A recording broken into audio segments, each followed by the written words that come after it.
आता बघा आजचा पॉइंट आहे Darwin theory of natural selection. आता year 1831, 22 years, the Charles Darwin study of he going to journey the study of different plants and animals. म्हणजे त्यांनी काय केलं होतं ते 1831 मध्ये तो त्यावेळेस 22 वर्षाचा होता.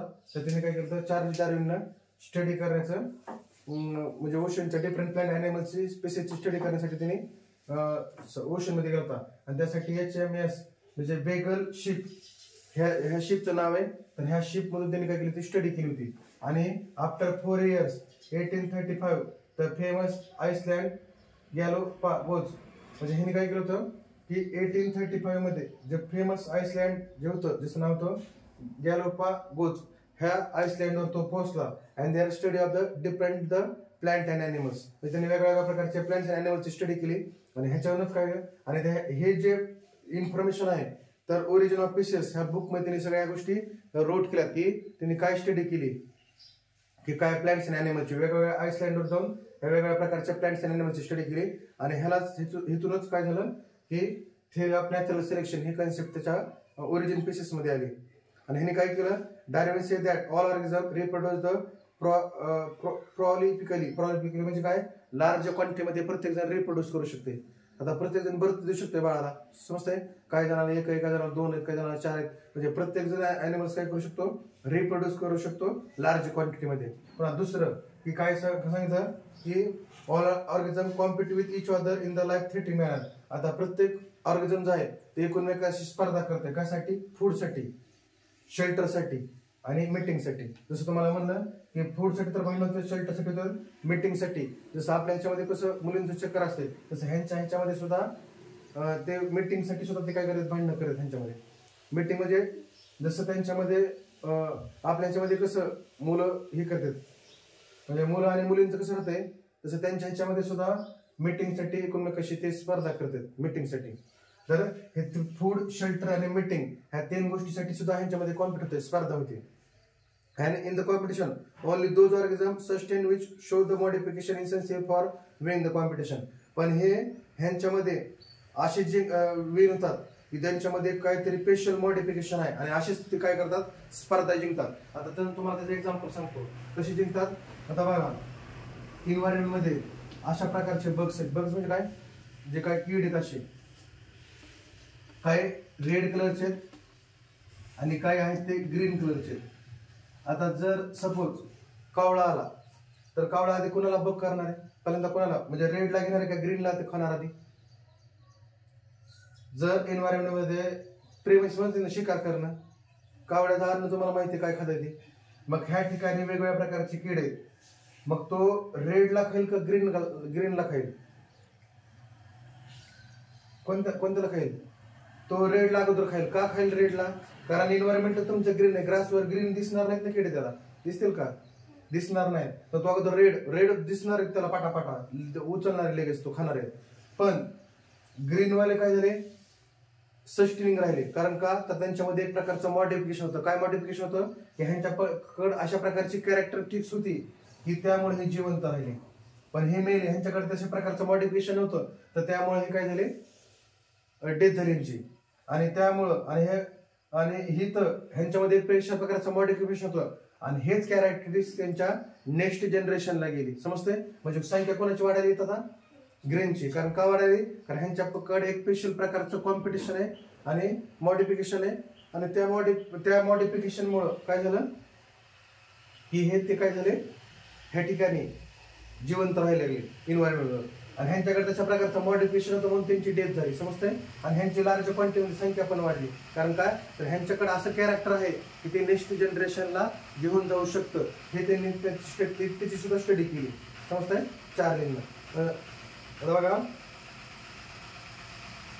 म्हणजे बघा ही पॉईंट बघा those organism sustain which show the modification essential for winning the competition.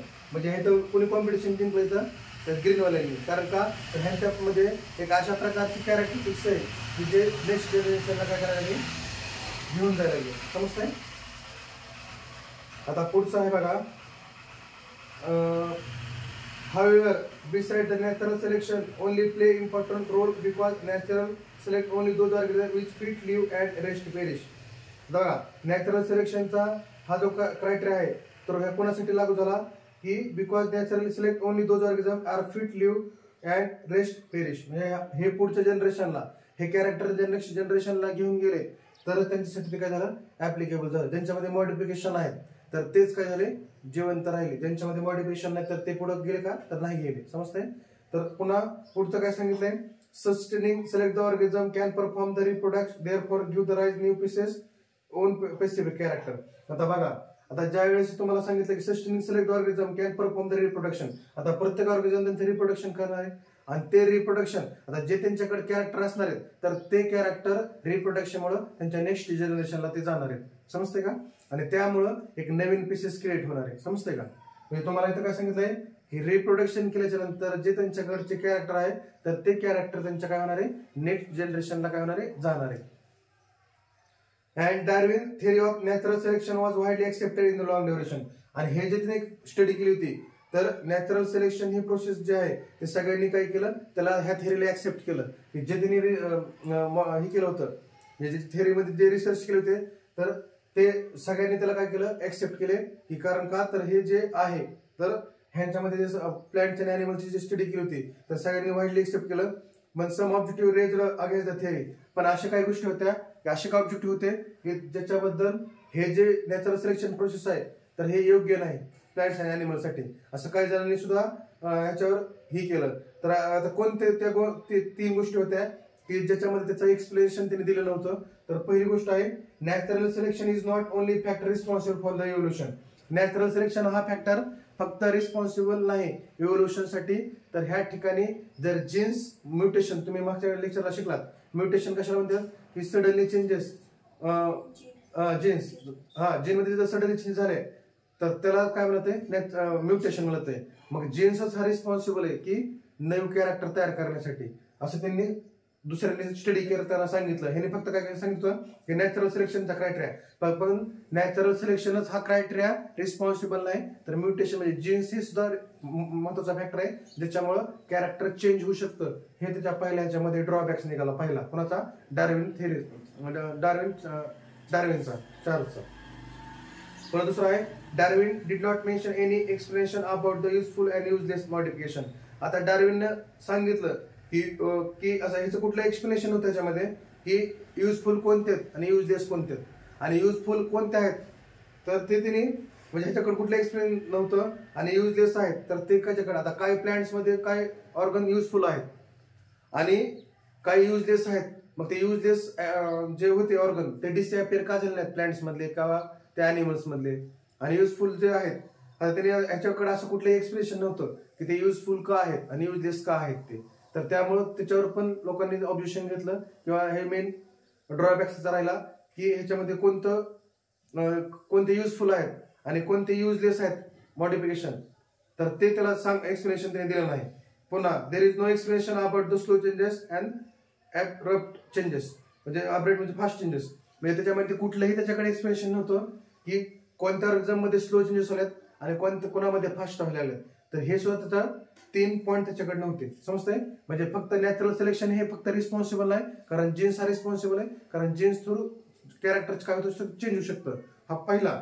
पण दुसरं डार्विनकडे अशा प्रकारचं कोणतंही एक्सप्लेनेशन नव्हतं की कोणता ऑर्गन युजफुल आहे आणि कोणता युजलेस आहे मॉडिफिकेशन मध्ये. तर आणि तो जर असेल युजलेस होता तर मग तो डिसअपिअर का झाला नाही हे सुद्धा दुसरा पॉईंट होता. आणि तिसरा होता की there is no explanation slow changes and fast changes, म्हणजे कोणत्या ऑर्गनिझम मध्ये किंवा कोणत्या प्लांट्स मध्ये स्लो चेंजेस होल्यात आणि कोणामध्ये फास्ट होल्यात तर ह्याचं सुद्धा त्याच्याकडे एक्सप्लेनेशन नव्हतं. तर त्याला वाईडली पुन्हा नंतर आधी केलं एक्सेप्ट पण त्याच्यानंतर ह्याचे 3 ड्रॉबॅक्स निघाले.